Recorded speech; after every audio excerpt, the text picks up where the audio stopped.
교도 가시겠습니다.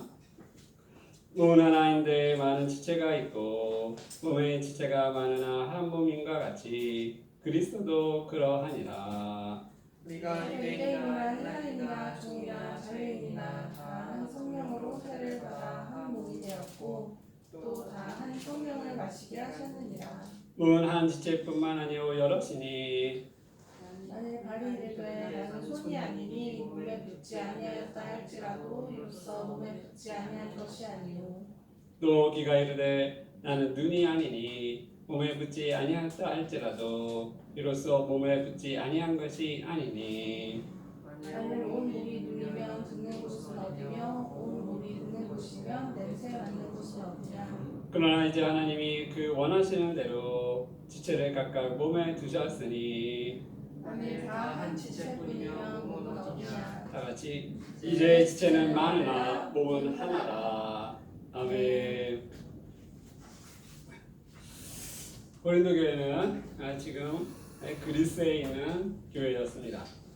지금의 터키에 있는 에베소 교회와 에게해라는 바다를 사이에 두고 서로 맞은편에 있었습니다. 고린도전서는 에베소에서 있는 에베소 교회에서 이제 바울이 고린도에 보내는 편지입니다. 고린도 교회는 바울이 복음을 전파하여 세운 교회였습니다. 그러나 문제가 많았습니다. 우선 외부적으로는 그곳은 항구였습니다. 그리고 교통의 요충지였기 때문에 지중해의 많은 나라의 사람들이 이곳에서 무역을 하였습니다. 이러한 상거래와 함께 많은 지역에서 섬기던 우상 숭배 풍습이 이곳에도 전해졌습니다.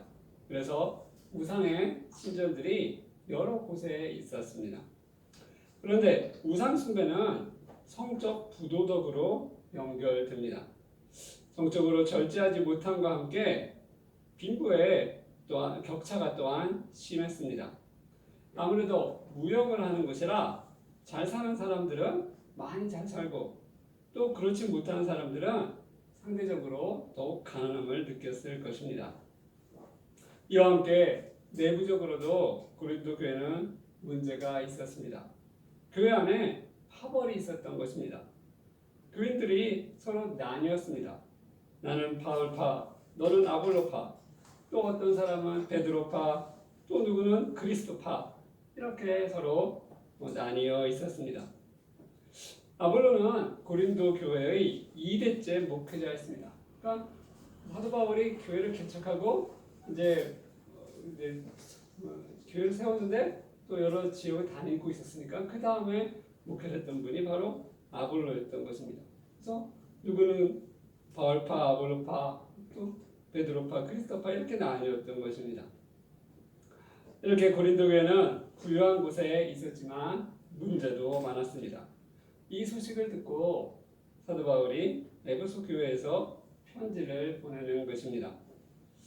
교회의 많은 문제를 다루기 때문에 이 고린도 전후서는 약 2000년이 지난 지금에도 우리에게 많은 유익을 줍니다.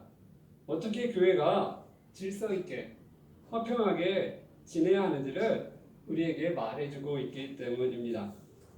함께 12장 12절 13절 합독하겠습니다. 12절 13절 시작. 몸은 하나인데 많은 지체가 있고 몸의 지체가 많으나 한 몸인과 같이 그리스도도 그러하니라. 우리가 유대인이나 헬라인이나 종이나 자유인이나 다 한 성령으로 세례를 받아 한 몸이 되었고 또 다 한 성령을 마시게 하셨느니라. 고린도 교회는 유대인과 헬라인, 다시 말하면 그리스인, 그리고 종과 자유인 등 신분이 서로 다른 사람들이 있었습니다. 그러나 누구나 예수님을 믿으면 한 성령으로 세례를 받아 한 몸이 되었다는 것입니다. 지금으로 말하면 한국인, 미국인, 일본인, 중국인, 러시아인이 예수님을 믿으면 하나가 되었다는 것입니다. 물론 북한 주민도 이에 포함됩니다. 이것이 교회 내에서도 적용됩니다. 이를 비유로 말씀하고 있습니다. 14절에 보면요. 몸은 한 지체뿐만 아니요 여럿이니. 그래서 이제 교회 내에서 역할에 대해서 몸을 통해서 비유하고 있습니다. 발과 손이 있습니다. 그런데 발이 나는 손이 아니니 나는 몸에 붙지 않았다. 이렇게 말할 수 없다는 것입니다. 또 귀와 눈이 있습니다. 나는 눈이 아니니 귀가 나는 몸에 붙지 않았다. 이렇게 말할 수 없다는 것입니다. 그리고 만일 다 한 지체뿐이면 몸은 어디에 있는가라고 말하고 있습니다. 만약에 모두가 다 눈이면 몸이 어디 있냐 이겁니다. 다 눈이면 몸이 어디 있느냐. 그리고 이제 지체는 많으나 몸은 하나다라고 말씀하고 있습니다. 자, 그래서 다음과 같이 또 말씀하십니다. 오직 여러 지체가 서로 같이 돌보게 하셨느니라. 만일 한 지체가 고통을 받으면 모든 지체가 함께 고통을 받고 한 지체가 영광을 얻으면 모든 지체가 함께 즐거워하느니라. 너희는 그리스도의 몸이요 지체의 각 부분이라. 자, 그렇게 해서 이제 우리가 예수님을 믿을 때 착삭 한 몸으로 이렇게 붙는다는 것입니다. 그래서 누가 고통을 받으면 함께 고통을 느끼고 누가 영광을 얻으면 함께 즐거워한다는 것입니다. 이게 우리 그리스도의 몸, 또 한 교회의 모습이라고 또 그렇게 되어야 한다고 이렇게 말씀하고 있는 것입니다. 자, 그러므로 우리는 누가 아파할 때 함께 아파하고 누가 기뻐할 때 함께 즐거워하라고 말씀하고 있습니다. 고린도 교회는 은사가 많았습니다. 은사란 하나님께서 주시는 선물입니다. 그래서 여러 역할을 하는 사람들이 있었습니다. 28절 제가 봉독하겠습니다. 하나님이 교회 중에 몇을 세우셨으니 첫째는 사도요, 둘째는 선지자요, 셋째는 교사요, 그 다음은 능력 행하는 자요, 그 다음은 병 고치는 은사와 서로 돕는 것과 다스리는 것과 각종 방언을 말하는 것이라. 한 몸에 여러 지체가 있듯이 한 교회는 어떤 역할을 하는 여러 사람들이 있다는 것입니다. 그 사람들이 사도, 선지자, 교사, 서로 돕는 것, 다스리는 것, 각종 방언을 말하는 것 등의 은사를 가진 여러 사람들이 있다는 것입니다. 그런데 이러한 은사가 없을지라도 더 큰 은사가 있다는 것입니다. 어떤 사람은 교사, 선지자, 방언, 다스리는 것, 돕는 것 여러 가지 역할이 있지만 없을지라도 더욱 좋은 큰 은사가 있고 그것을 사모하라고 말하고 있습니다. 자, 13장에서 말씀하고 있습니다. 우리 함께 13장 4절부터 8절 교독하겠습니다. 교독합니다. 사랑은 오래 참고 사랑은 온유하며 시기하지 아니하며 사랑은 자랑하지 아니하며 교만하지 아니하며 행하지 아니하며 자기의 유익을 구하지 아니하며 성내지 아니하며 악한 것을 생각하지 아니하며 불의를 기뻐하지 아니하며 진리와 함께 기뻐하고 모든 것을 참으며 모든 것을 믿으며 모든 것을 바라며 모든 것을 견디느니라. 다 같이 사랑은 언제까지나 떨어지지 아니하되 예언도 패하고 방언도 그치고 지식도 패하리라. 자, 그래서 가장 큰 은사, 가장 좋은 기회가 있다고 말씀하시면서 다음을 말씀하고 있습니다. 그것이 바로 사랑이라는 것입니다. 그럼 사랑은 어떤 것인가?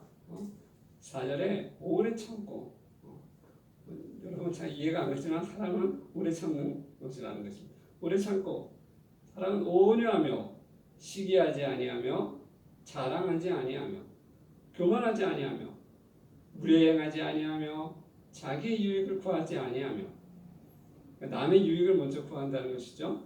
자, 성내지 아니하며 악한 것을 생각지 아니하며 불의를 기뻐하지 아니하며 진리와 함께 기뻐하고 모든 것을 참으며 모든 것을 믿으며 모든 것을 바라며 모든 것을 견디느니라. 사랑은 언제까지나 떨어지지 아니하되 예언도 패하고 방언도 그치고 지식도 패하니라. 이렇게 해서 이 사랑의 은사를 이렇게 받으라고 이렇게 말씀하고 있습니다. 사랑은 언제까지나 떨어지지 아니하는 것이라고 말씀하고 있습니다. 이와 같이 교회는 한 몸이며 그 몸에 있는 우리는 각각의 지체로서 역할을 감당하고 있다는 것입니다. 이렇게 해서 사도 바울은 교회의 하나됨을 추구하고 있습니다. 그런데 여기서 한 가지 질서를 말씀합니다. 2000년이 지난 지금 과연 이 말씀이 유효한가를 생각해야 하는 말씀입니다. 그것은 남녀 간의 관계입니다. 11장 3절에 다음과 같이 말씀하고 있습니다. 그러나 나는 너희가 알기를 원하노니 각 남자의 머리는 그리스도요 여자의 머리는 남자요 그리스도의 머리는 하나님이시라. 남자의 머리는 그리스도라고 말하고 있습니다. 남자는 예수님의 지도를 받아야 한다는 것입니다. 여자의 머리는 남자요 여자는 남자의 지도를 받아야 한다는 것입니다. 그리스도의 머리는 하나님이시라. 그리스도는 하나님의 지도를 받아야 한다는 것입니다. 예수님은 하나님의 아들이셨지만 십자가 앞에서 기도하시면서 하나님의 지도를 받으셨습니다. 나는 원치 않지만 하나님의 뜻을 하면 제가 받겠습니다. 그렇게 해서 하나님의 지도를 받으셨습니다. 믿음의 조상 아브라함도 백세에 낳은 아들을 모리아산에 바치라고 하셨을 때 그 말씀에 순종하였습니다. 이해할 수 없었겠지만 백세에 분명히 내가 준다고 해서 주신 아들인데 갑자기 바치라는 거예요. 이해할 수 없었지만 하나님의 말씀에 순종하였습니다. 그의 아내 사라도 남편 아브라함을 주라 하였다고 말씀하고 있습니다. 이것이 사도 바울이 교회의 화평을 위한 말씀인 것입니다. 그리고 다음과 같이 또 말씀하십니다. 12절에 이는 여자가 남자에게서 난 것 같이 남자도 여자로 말미암아 났음이라. 그리고 모든 것은 하나님에게서 났느니라. 하와가 아담에게서 난 것 같이 남자도 여자에게서 태어났다는 것입니다. 그리고 이 모든 것은 다 하나님께서 만드신 것이라는 것입니다. 사도 바울은 고린도전서 마지막 부분의 부활에 대해 가르쳐주고 계십니다. 15장 21절에 사망이 한 사람으로 말미암았으니 죽은 자의 부활도 한 사람으로 말미암는도다. 사람이 한 사람 누구로 말미암았죠? 아담으로 말미암아 나왔죠. 죽은 자의 부활도 한 사람으로 말미암는다. 누굴까요? 예수님으로 말미암아 죽은 자의 부활도 시작된다는 것입니다. 아담 안에서 모든 사람이 죽은 것 같이 그리스도 안에서 모든 사람이 삶을 얻으리라. 우리는 태어날 때부터 죽음의 운명을 갖고 태어납니다. 그러나 우리가 예수님을 믿으면 예수님처럼 부활의 선물을 얻게 됩니다. 우리가 흙에 속한 자의 형상을 입은 것 같이 또한 하늘에 속한 이의 형상을 입으리라.